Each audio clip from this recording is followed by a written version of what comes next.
Everyone, welcome back to my YouTube channel. In this video we are talking about the sachs disease, GM2 gangliosidosis deficiency in the hexosaminidase beta subunit. Gangliosidosis are characterized by accumulation of gangliosides principally in the brain and as a result of deficiency of one of the lysosomal enzyme that catabolize these glycolipids. Depending on the ganglioside involved, these disorders are subclassified into GM1 and GM2 categories. The Tay-Sachs disease, by far our most common of all gangliosidosis, is caused by loss of function mutation of the beta subunit of enzyme hexoaminidase A, which is necessary for the degradation of GM2. More than 100 mutations have been described. Most disrupt protein folding or intracellular transport.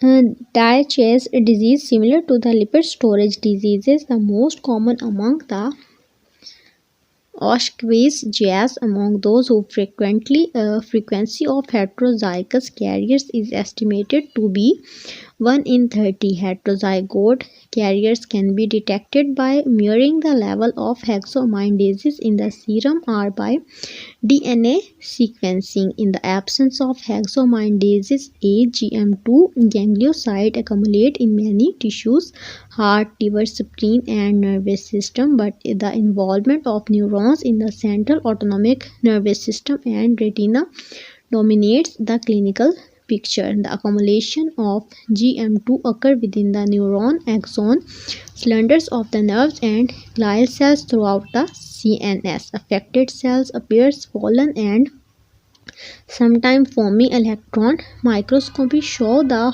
whorled onion skin-like configuration within the lysosomes composed of layer of membrane. These pathological changes are found throughout the CNS, including the spinal cord, peripheral nerves, or autonomic nervous system. The retina usually is involved as well, where the pallor produced by swollen ganglion cells in the peripheral retina result in contrasting the cherry red spot in the relatively unaffected central macula.